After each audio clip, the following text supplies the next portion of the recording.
Hello everyone, मैं अभिषेक आनंद फिर से आपका एक बार मैथ्स की दुनिया में स्वागत है। चलिए, 3 क्लास में हम लोगों ने कुछ इम्पॉर्टेंट क्वेश्चंस देखे हैं जो कि आपके एग्जामिनेशन के पॉइंट ऑफ व्यू से बहुत ही ज़्यादा इम्पॉर्टेंट है। और जो भी क्वेश्चंस हम किए हैं सब अच्छे लेवल के क्वेश्चन हैं। बस उस क्वेश्चंस को आपको प्रैक्टिस में लेना है, बढ़िया से प्रैक्टिस करना है घर पे बैठ के। अब रही बात, इसके बाद हम लोग बताए थे कि हाइट एंड डिस्टेंस जो कि ट्रिगोनोमेट्री का ही एक पार्ट है, उसको स्टार्ट करेंगे। ओके, चलिए ठीक है। चलिए, हेडिंग हम मार रहे हैं, समय को बर्बाद बिना किए हुए हम लिख रहे हैं हाइट एंड डिस्टेंस।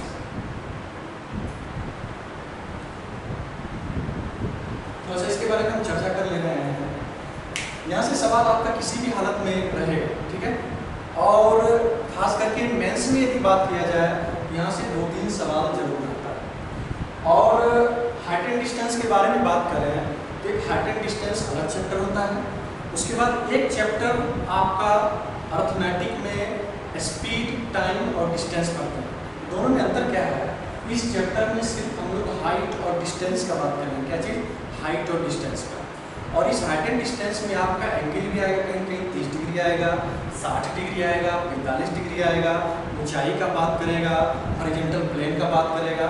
लेकिन स्पीड, टाइम, डिस्टेंस में आपका स्पीड का बात करता है। खास करके जब ट्रेन का सवाल बनाइएगा तो ट्रेन की लंबाई दिया हुआ रहेगा, ट्रेन का स्पीड दिया हुआ रहेगा। इस तरह से अलग अलग चैप्टर यहाँ पे हो रहे हैं, ठीक है। और अलग करने का मतलब ये हुआ कि हाइट एंड डिस्टेंस ये एक अलग ही चैप्टर है, जबकि टाइम, स्पीड और डिस्टेंस एक अलग चैप्टर है। अब इसके बारे में हम बात कर रहे हैं। इसमें यहाँ पे 2 पॉइंट आते हैं। पहला पॉइंट है आपका एंगल ऑफ एलिवेशन, जिसको हिंदी में हम लोग क्या बोलते हैं? उन्नयन कोण, ठीक है। ये एंगल ऑफ एलिवेशन क्या है, इसके बारे में चर्चा करेंगे। दूसरा हम लोग पढ़ेंगे एंगल ऑफ डिप्रेशन। ये एंगल ऑफ डिप्रेशन आपका क्या है, उसके बारे में पढ़ेंगे। जब 2 पॉइंट को हम लोग पढ़ लेंगे, उसके बाद 3 इम्पॉर्टेंट कंसेप्ट आपको बताया जाएगा। वो 3 कंसेप्ट से आपका हाइट एंड डिस्टेंस का 80% सवाल कवर हो जाएगा। रही बात 20% सवाल, तो 20% सवाल के लिए और भी कंसेप्ट करेंगे। और 10% सवाल जो कि कुछ सवाल लेंदी पूछे जाते हैं, उसके लिए फिर कुछ कंसेप्ट पढ़ेंगे। और हम लोग एक सिस्टमैटिक ढंग से आगे बढ़ेंगे। तो चलिए हम लोग स्टार्ट करते हैं उन्नयन को, एंगल ऑफ एलिवेशन से।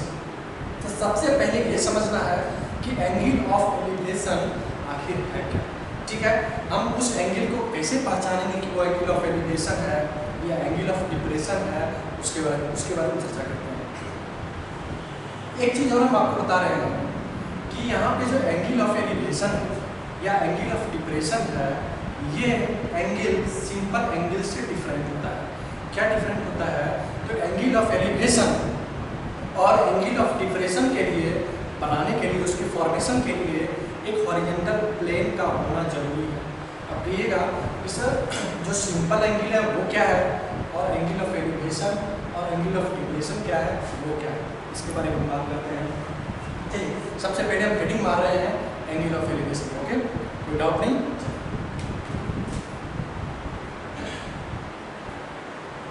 एंगल ऑफ एलिवेशन, इसका हिंदी होता है उन्नयन, ठीक है। इसको उन्नयन कोण बोलते हैं या उन्नति कोण बोलते हैं। क्या बोलते हैं? उन्नति कोण बोलते हैं। उन्नयन मतलब क्या? कोई भी चीज़ जब नीचे से ऊपर की ओर देखते हैं, नीचे से ऊपर की ओर आपका स्लाइडली धीरे धीरे बढ़ता है, उसी को उन्नयन बोलते हैं या फिर उन्नति बोलते हैं। एलिवेशन का मतलब क्या होता है? धीरे धीरे ऊपर चलना। लेकिन धीरे धीरे ऊपर किस पे? तो किसी एंगल पे चलना। जैसे मान लिया जाए ये कोई हॉरिजॉन्टल प्लेन है, ठीक है। ये हॉरिजॉन्टल प्लेन है और सपोज ये एक टावर है, ठीक है। सपोज ये क्या है? एक टावर है। इस टावर पे एक ऑब्जेक्ट रखा हुआ है। क्या रखा हुआ है? ऑब्जेक्ट रखा हुआ है। एक बच्चा यहीं पे बैठा हुआ है और उसका ये आँख बना रहा है। उसका ये क्या है? आँख, ठीक है। ये बच्चा, ये क्या है आपका? तो आई है। ये बच्चा चाह रहा है कि इस ऑब्जेक्ट को हम देखें। इस ऑब्जेक्ट को देखने के लिए इस बच्चे का जो गर्दन होगा उसको थोड़ा सा स्लाइटली ऐसे ऊपर उठाना पड़ेगा। मतलब ये हुआ कि यहाँ पे ये जो ऑब्जेक्ट है किसी h हाइट पे रखा हुआ है, तो किसी एच हाइट पे देखने के लिए आपका जो लाइन ऑफ साइट होगा, लाइन ऑफ साइट मतलब क्या, जो आप आँख से देख रहे हैं उसको देखने के लिए आपको गर्दन ऐसे ऊपर करना पड़ेगा। इसका मतलब ये हुआ ये आँख जब इस ऑब्जेक्ट को देखेगा तो इसका जो लाइन ऑफ साइट जो होगा वो कहाँ होगा, तो नीचे से ऊपर की ओर होगा। कहाँ होगा, तो नीचे से ऊपर की ओर होगा। और इसी लाइन ऑफ साइट और हॉरिजॉन्टल प्लेन के बीच में ये जो एंगल बन रहा है इस एंगल को क्या बोलेंगे, तो एंगल ऑफ एलिवेशन। क्या बोलेंगे बाबू, एंगल ऑफ एलिवेशन। ये आपका क्या है, तो हॉरिजॉन्टल प्लेन। ये क्या है, तो हॉरिजॉन्टल प्लेन। इससे स्पष्ट हो गया कि एंगल ऑफ एलिवेशन आपका जब लाइन ऑफ साइट नीचे से ऊपर की ओर देखेंगे और हॉरिजॉन्टल प्लेन के साथ आपका कोई एंगल बनता है तो वो आपका क्या कहलाएगा, एंगल ऑफ एलिवेशन। अब हम यहाँ पे एक बात इंपॉर्टेंट क्या बताए थे कि एंगल ऑफ एलिवेशन और सिंपल एंगल में अंतर होता है। क्या अंतर होता है समझिए। अंतर ये होता है कि इस एंगल को बनाने के लिए आपको एक हॉरिजॉन्टल प्लेन का होना जरूरी है। क्या है, हॉरिजॉन्टल प्लेन का होना जरूरी है। जबकि हम सिंपल एंगल का बात करेंगे तो सिंपल एंगल किसी भी तरह से बन जाता है। सिंपल एंगल आपका किसी भी तरीके से बनेगा, जैसे यही है आपका, ये क्या है, सिंपल एंगल। आ रहा बात समझ में। तो ये आपका क्या था, एंगल ऑफ एलिवेशन। इसको हम क्या बोलेंगे, तो लाइन ऑफ साइट। इसको क्या बोलेंगे, line of site. Line of site का मतलब ये हुआ कि हम जो देख रहे हैं, मेरे आँख से जो रे निकल रहा है उस ऑब्जेक्ट को देखने के लिए, वही आपका क्या है, लाइन ऑफ साइट। तो that angle is called angle of elevation. Clear, no doubt है। इसी तरीके से हम लोग पढ़ेंगे एंगल ऑफ डिप्रेशन।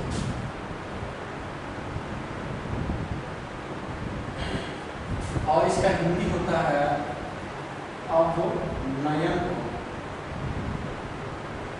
और इसको और भी हम बोल सकते हैं अवनति को। क्या बोल सकते हैं, अवनति। अवनति का मतलब क्या, घटना, ठीक है ना, किसी भी चीज का घटना। तो उनमें अवनयन गुण क्या है, इसके बारे में थोड़ा सा समझ लेते हैं बढ़िया से, फिर आगे हम चर्चा करेंगे।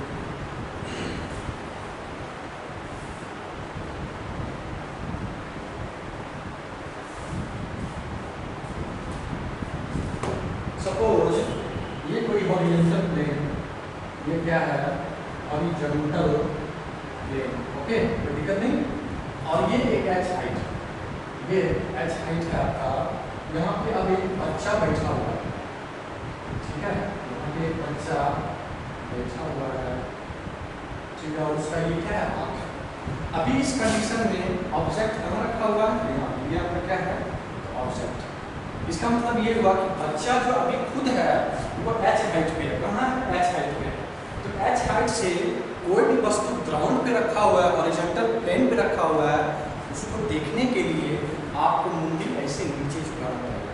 इसका मतलब ये हुआ कि आप किसी हाइट से वस्तु को नीचे की ओर देखेंगे तो आपका लाइन ऑफ साइट इस तरह से क्या होगा, किसी एंगल पे एंगल ऑफ इंक्लाइनेशन होगा।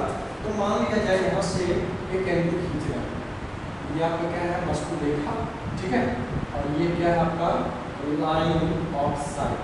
और इस कंडीशन में लाइन ऑफ साइट आपका कहाँ है, तो ऊपर से नीचे की ओर।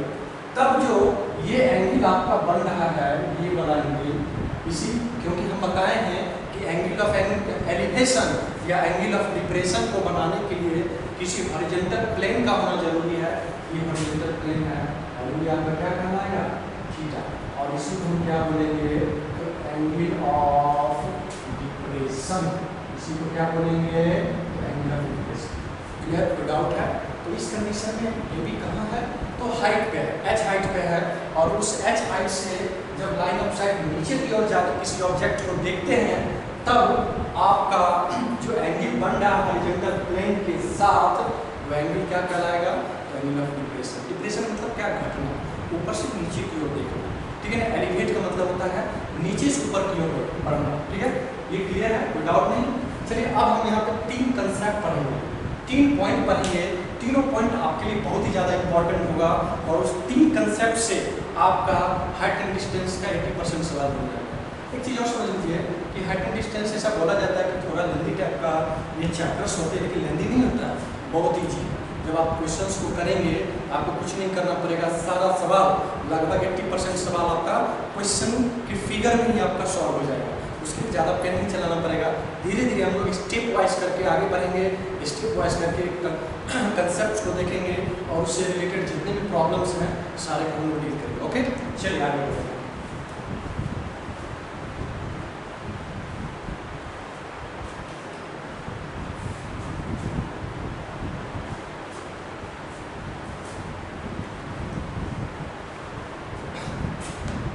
एक चीज हम आपको बता रहे हैं कि tan थीटा बराबर क्या होता है, परपेंडिकुलर बाय बेस। यही होता है।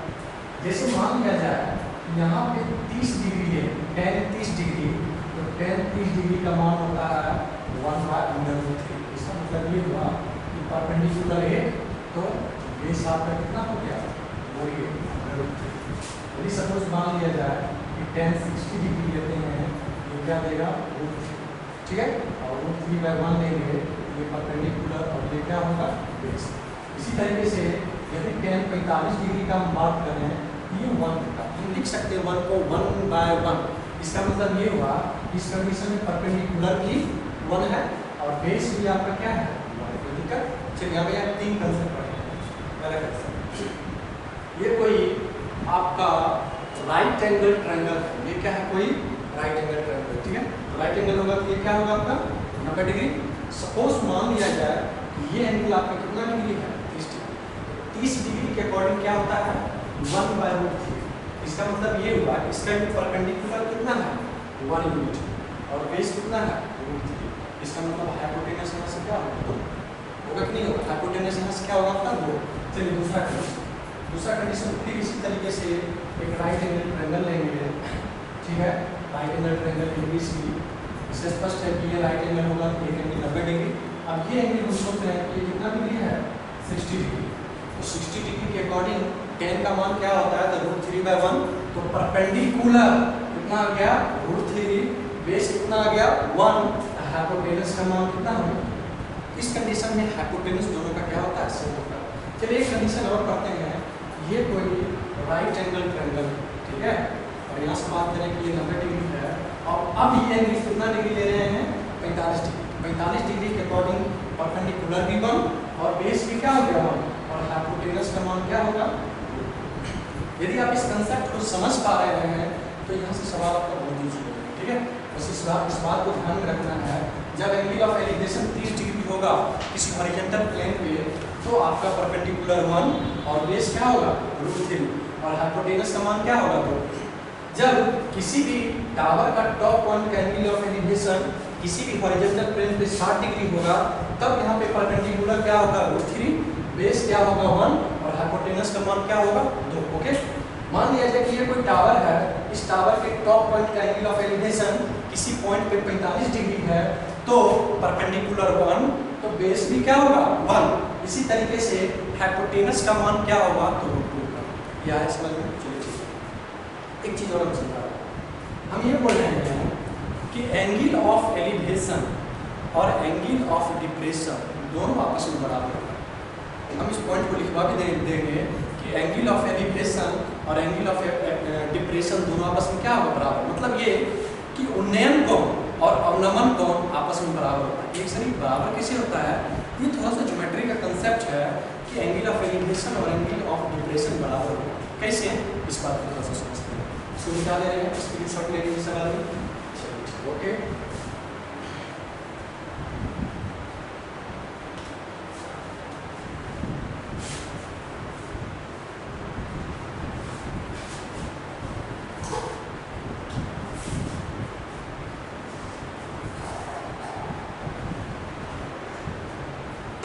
इसे सपोज मान लिया जाए कि ये कोई टावर है, ठीक है, और ये एंगल ऑफ एलिवेशन क्या बन रहा है, थीटा।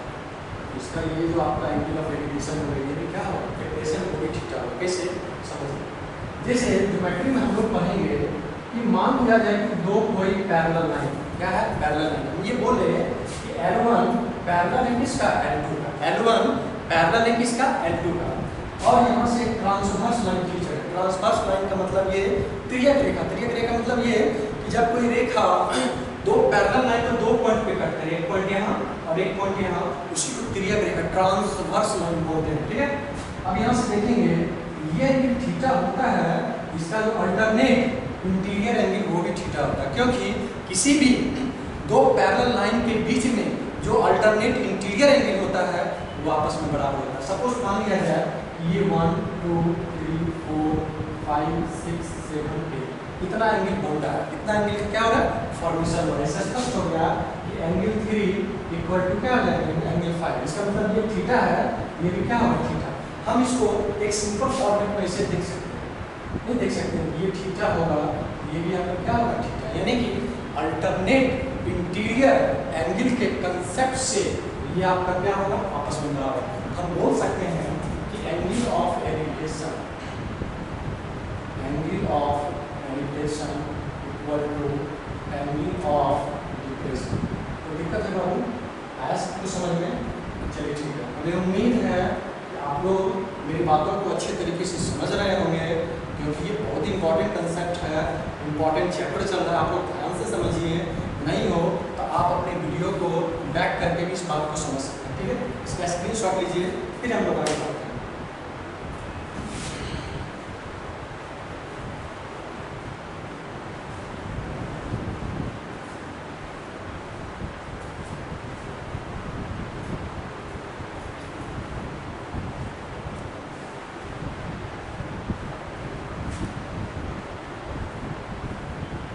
चलिए कुछ कंसेप्ट अब हम लोग बारी बारी से प्रॉब्लम को देखें। जब प्रॉब्लम करेंगे तब आपको और भी कंसेप्ट क्लियर हो जाएंगे कि सब क्या करना चाह रहे हैं। जैसे क्वेश्चन हम यहाँ पे ले रहे हैं,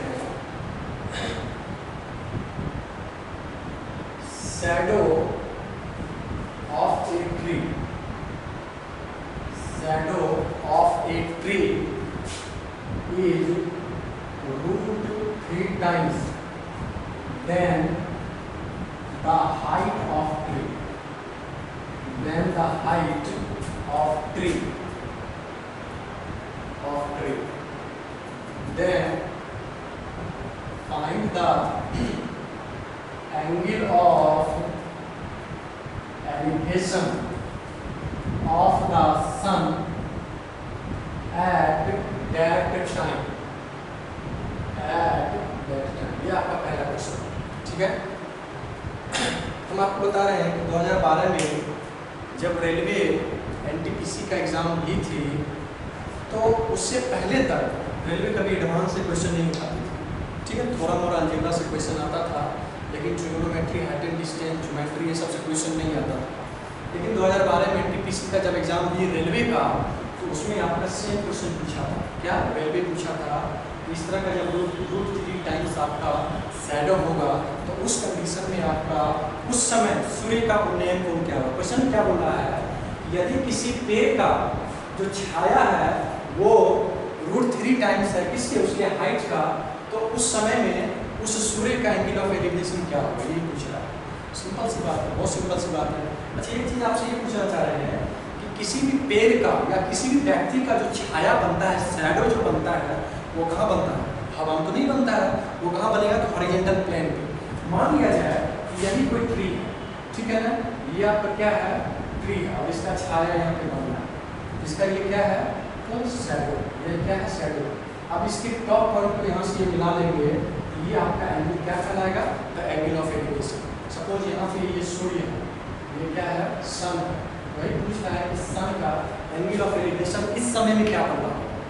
अब सुनिएगा ध्यान से, क्वेश्चन में क्या बोला कि पेड़ का जो छाया है, ये छाया बन रहा है हॉरिजॉन्टल प्लेन पे, वो √3 times है इसका, उसके हाइट का। तो मान लेते हैं इसका हाइट कितना है, 1 यूनिट है, तो 1 का √3 कितना हो जाएगा, शैडो नहीं हो जाएगा। और अभी जस्ट हम लोग कंसेप्ट कर रहे हैं कि जब परपेंडिकुलर 1 हो जाए, बेस √3 हो जाए, एंगल ऑफ एलिवेशन कितना डिग्री बनेगा, 30 डिग्री।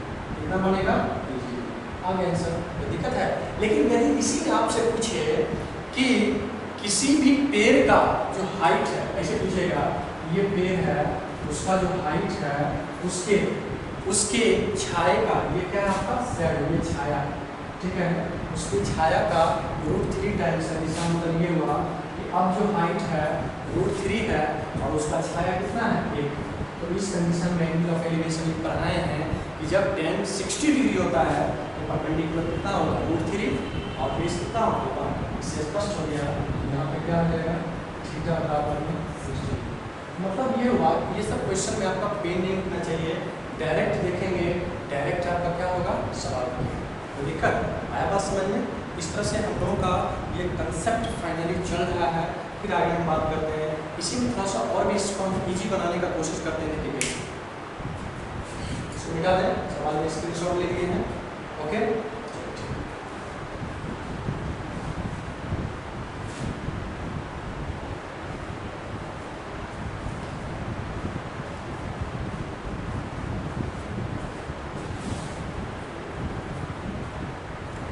जैसे क्वेश्चन ये हम ये एक एग्जांपल ले रहे हैं कि शैडो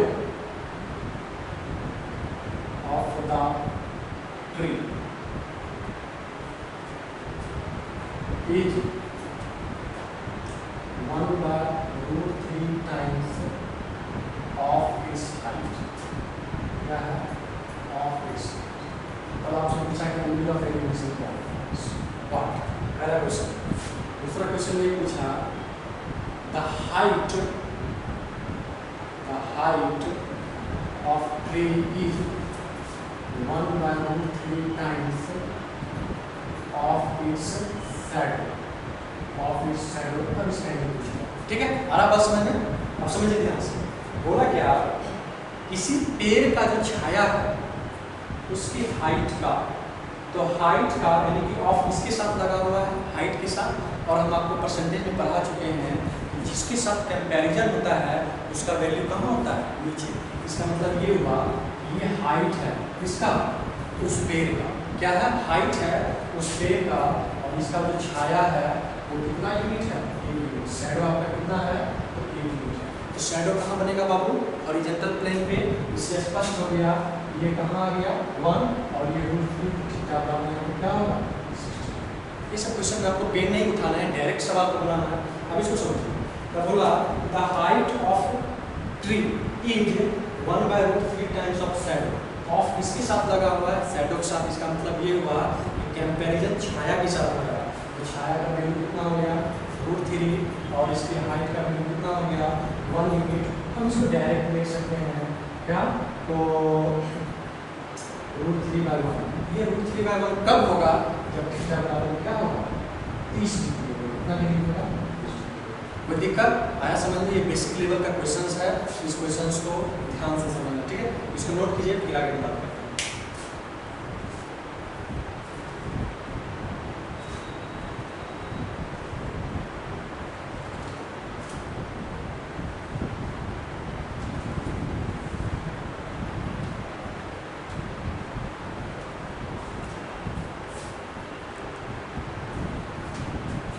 ओके, चलिए आगे बढ़ते हैं।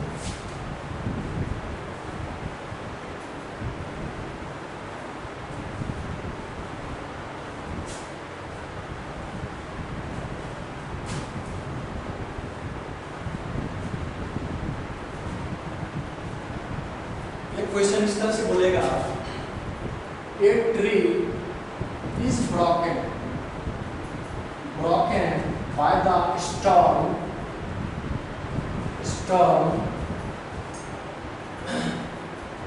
the top point of tree touches at any horizontal plane such a way that at angle of elevation 30 degree. क्या है? 30 डिग्री। उसके बाद क्वेश्चन में क्या बोला कि the distance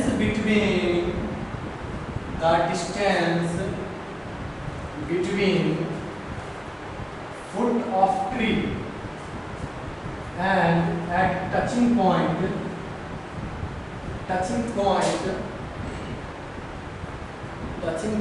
is 300 meter. Then find the height of, ये क्वेश्चन है, ठीक है? क्वेश्चन क्या बोल रहा है कि आंधी के कारण कोई पेड़ टूट गया और टूटने के कारण उसका टॉप पॉइंट है वो हॉरिजॉन्टल प्लेन के किसी बिंदु पर इस प्रकार से टच करता है कि वहां पे एंगल ऑफ एलिवेशन कितना बन रहा है, कौन 30 डिग्री बन रहा है। अब आपसे बोला कि यदि पेड़ के जड़ से और ये टचिंग पॉइंट के बीच की दूरी 300 मीटर हो तो बताइए कि उस पेड़ की हाइट क्या है। तो सब पहले पेड़ देखिए, यही क्या है पेड़, क्या है पेड़। ये पेड़ खड़ा होगा हवा में, हॉरिजॉन्टल प्लेन पे खड़ा होगा, ये हॉरिजॉन्टल प्लेन पे खड़ा है। अब आंधी आई, यहाँ से बीच से ब्रोकन हो गया, टूट गया। तो टूटने के बाद ये जो पार्ट है झुका, ये झुका इस तरह से, ठीक है, ये क्या हुआ झुका और हॉरिजॉन्टल प्लेन के किसी पॉइंट पे ये एंगल ऑफ एलिवेशन का फॉर्मेशन कर रहा है कितना डिग्री, 30 डिग्री। ओके, अब 30 डिग्री बना और ये बोला कि यहाँ इसके जड़ से और उसके बीच की दूरी जहाँ पे ये इसका टॉप पॉइंट टच कर रहा है कितना है, 300 मीटर। कितना है, 300 मीटर। ओके, चलिए ठीक है। अब ये बोला कि इस पेड़ का जो हाइट है वो कितना होगा, ये क्वेश्चन आपका पूछा है। इस पेड़ का जो हाइट है वो कितना होगा। देखिए बहुत सिंपल सा क्वेश्चन है, इसके लिए कुछ नहीं करना है, बस कंसेप्ट लगा देना है। जो भी 3 कंसेप्ट बताए हैं ये देखिए, इसको देखिए, एंगल ऑफ एलिवेशन कितना है 30 डिग्री। तो 30 डिग्री के अकॉर्डिंग परपेंडिकुलर 1, इसको भी देख रहे हैं, सिर्फ इसको, सिर्फ इस राइट एंगल ट्रायंगल को देखिए, ऊपर वाले भाग को नहीं देखना, ठीक है। ये पार्ट आपको कितना है 1 यूनिट, कितना है 1 यूनिट। और ये जो बेस है आपका ये कितना है √3, और हाइपोटेनस ये 1 है, ये √3 है बेस, हाइपोटेनस कितना हो गया, नहीं हो गया 2। चलिए ठीक है। अब हम ये बोल रहे हैं ये जो पार्ट पेड़ का जो टूट के यहाँ पे मिला है, ये पार्ट तो यही पार्ट है ना, यही पार्ट में पेड़ टूट के मिला है। इसका मतलब इसको इसे खड़ा कर देंगे तो फिर पेड़ क्या आ जाएगा, अपने एक्चुअल हाइट में आ जाएगा ना। यही पार्ट इस पार्ट के बराबर है, इसका मतलब इसका वैल्यू 2 है, इसका वैल्यू क्या है 2 है। ये हम देखें तो इस पेड़ का एक्चुअल हाइट कितना है 2 यूनिट और 1 यूनिट 3 यूनिट। अब रही बात यूनिट की बात करें, ये √3 यूनिट इसको रिप्रेजेंट कर रहा है 300 मीटर में। आप लिख सकते हैं √3 unit representation is 300 meter. 1 unit का वैल्यू जब लेंगे 100 √3, कितना आ गया 100 √3 मीटर आ गया ना। इनसे 100 √3 मीटर। अब बोला कि पेड़ का एक्चुअल हाइट, पेड़ का actual height 2 unit plus 1 unit 3 unit है। यहाँ से लिखेंगे हाइट ऑफ ट्री, 3 यूनिट को 100 √3 से मल्टीप्लाई कर देंगे, यहाँ से आपको कितना आ जाएगा 300 √3। यही आपके डायरेक्ट क्वेश्चन, ज़्यादा सोचना नहीं है, ज़्यादा करना नहीं है, डायरेक्ट इस क्वेश्चन को क्या करना है सॉल्व करना है, ठीक है। इसको नोट कीजिए, इसका स्क्रीनशॉट ले लीजिए, फिर आगे बात करेंगे।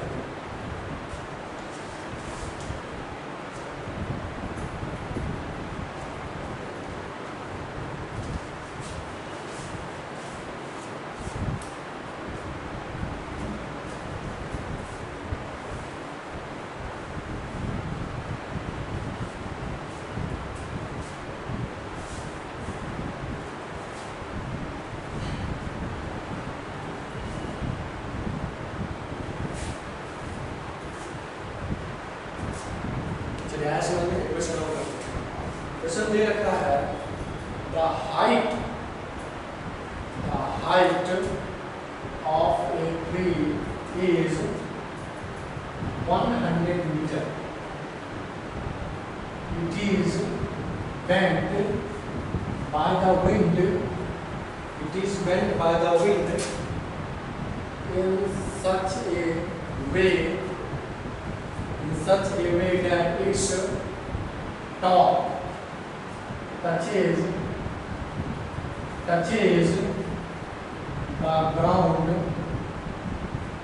ground and makes an angle of 30 degree with the ground. What is the at what height? Question दे रखा है at what height from the bottom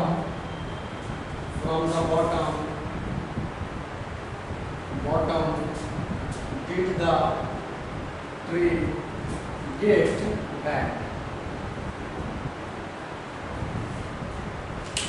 इस क्वेश्चन क्या बोला कि अभी एक पेड़ का हाइट दे रखा है, कितना है 100 मीटर, और बोला क्या कि हवा के कारण ये पेड़ मुड़ गया, और इस प्रकार से मुड़ा कि इसका जो टॉप पॉइंट है वो ग्राउंड के साथ कितना डिग्री का कोण बना रहा है, 30 डिग्री का साथ 30 डिग्री का। तब क्वेश्चन ने पूछा कि पेड़ जो है बॉटम से, जड़ से कितना डिग्री के, कितना के हाइट पे मुड़ा। जैसे ये पेड़ है, ये नीचे से कितना के हाइट पे मुड़ा, ये पूछा, यानी कि नीचे का हाइट आपसे पूछा। इसको बनाएंगे, मान लेते हैं कि ये क्या है, कोई पेड़, ये क्या है, कोई पेड़, और ये हम बेंड किया कितना डिग्री पे, 30 डिग्री। तो 30 डिग्री पे बेंड करेगा, ये कितना 1 और ये कितना 2। हाइट हाइपोटेनस कितना हो गया 2, ये 2 होगा तो ये भी क्या होगा 2। तो कोई दिक्कत नहीं, क्लियर है। अब हम ये बोल रहे हैं कि पेड़ का हाइट सेट दे रखा है, कितना है 100 मीटर, ये पूरा पेड़ का हाइट। लेकिन यूनिट में पेड़ का हाइट देखेंगे तो 2 यूनिट और 1 यूनिट कितना है 3 यूनिट। इससे स्पष्ट हो गया 3 यूनिट इसको रिप्रेजेंट कर रहा है तो 100 मीटर कर रहा है ना, और 1 यूनिट का जब वैल्यू देंगे तो 100/3 मीटर हो गया। और ये 1 यूनिट क्या है, तो the height of tree, the height of tree from the bottom, from the bottom, इसको निकाल देंगे तो कितना हो जाएगा 33/1 मीटर।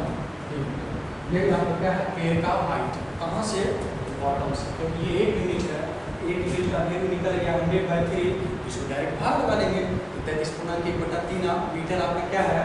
तो जड़ से इतना की हाइट पे ये पेड़ क्या कर रहा है, तो बेंड कर रहा है। क्लियर, कोई डाउट नहीं है, आगे बढ़े, चलिए ठीक है। इसको नोट कीजिए, थोड़ा सा हट जाएगा। एक क्वेश्चन और देखिए, ओके, चार्ज में लगा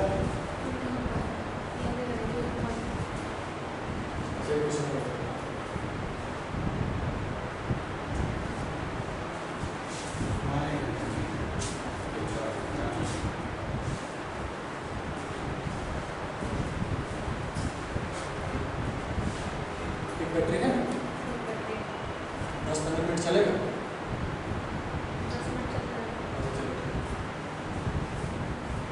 कितना मिनट हुआ,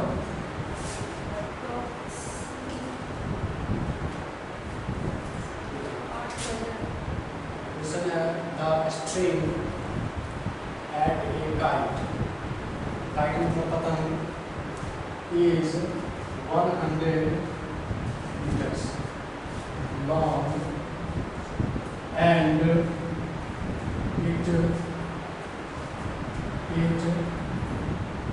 makes an angle of 60 degree with the horizontal. Find the height of the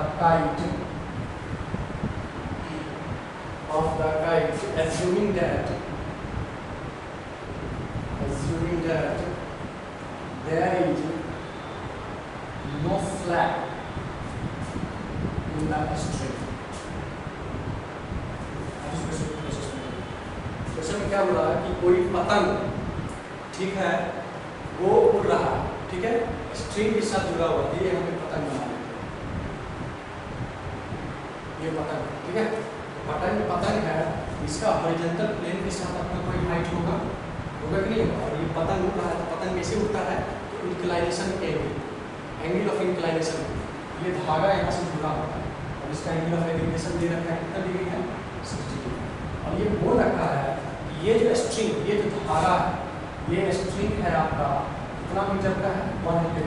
मतलब ये यहाँ पे जो बच्चा उड़ा रहा है, ये धागा और काइट के बीच की दूरी कितना है, तो 100 मीटर। चलिए ठीक है।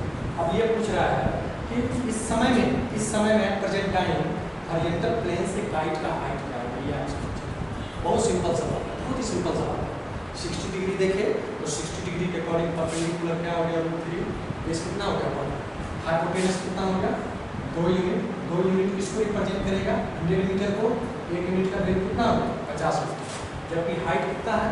3 यूनिट, इसको 50 मीटर से मल्टीप्लाई कर देंगे तो काइट का जो हाइट है हॉरिजॉन्टल प्लेन से कितना हो जाएगा? 50√3 मीटर। ये बात आया समझ में? 100% आया। चलिए क्वेश्चन इसको डालिए।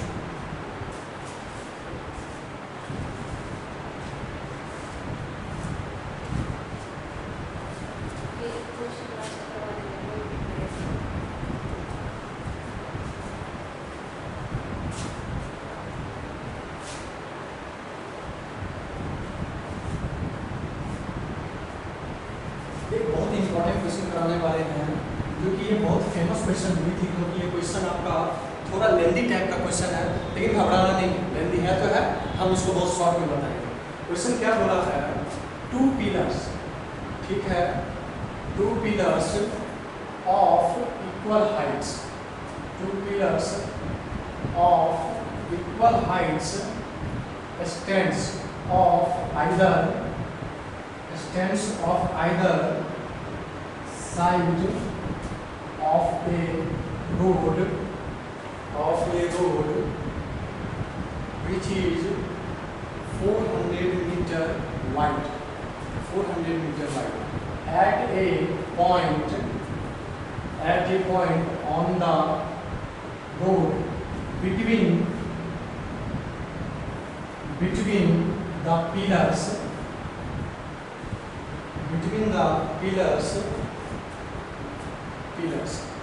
the angle of elevation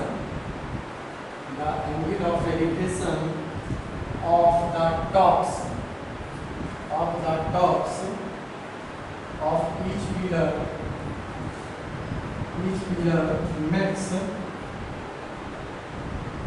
makes 60 degree and 30 degree respectively. Then find the height of each pillar. बहुत इंपॉर्टेंट क्वेश्चन, बहुत ही मेंस में एक बार नहीं 2-3 बार क्वेश्चन पूछा है, ठीक है ना। ये क्वेश्चन थोड़ा सा लेंदी टाइप का है, लेकिन इस क्वेश्चन को कैसे कम समय में बनाएंगे तो थोड़ा सा इसको समझते हैं। क्वेश्चन में क्या बोल रहा है समझिएगा। 2 पिलर है, दोनों इक्वल हाइट का, दोनों पिलर क्या है? इक्वल हाइट का है, और वो दोनों एक रोड के इस पार और उस पार क्या है? खड़ा है, इस पार और इस पार आमने सामने खड़ा है। तो एक पिलर यहाँ है, ठीक है, एक पिलर है, ये पहला पिलर है, और ये क्या है? दूसरा पिलर। उसके बाद क्या बोला? ये जो रोड का चौड़ाई है कितना मीटर है? 400 मीटर। और इसके बीच में कोई बच्चा देखता है क्या कि इस पिलर का टॉप पॉइंट का एंगल ऑफ एलिवेशन 30 डिग्री बना, तो इस पिलर का टॉप पॉइंट का एंगल ऑफ एलिवेशन कितना डिग्री बना? 60 डिग्री। अब पूछा कि इसका हाइट और इसका हाइट क्या है? प्रत्येक जैसे एक का हाइट निकालेंगे तो दोनों का हाइट निकल जाएगा, क्योंकि दोनों पिलर क्या है? इक्वल हाइट का, ऊंचाई उसका दोनों का क्या है? सेम। अब इसको थोड़ा सा देखिए, इसको ये इस पॉइंट को भूल जाएंगे, इस राइट एंगल ट्रायंगल को देखेंगे, ये कितना डिग्री है? 30 डिग्री। 30 डिग्री के अकॉर्डिंग ये 1, ये कितना होगा? √3, और ये 60 डिग्री के अकॉर्डिंग ये क्या हो जाएगा? √3, और ये कितना हो गया? जबकि क्वेश्चन में बोल रखा है कि दोनों पिलर का जो हाइट है बराबर है। एक कंडीशन में पिलर का हाइट आया 1 यूनिट, दूसरे कंडीशन में क्या है?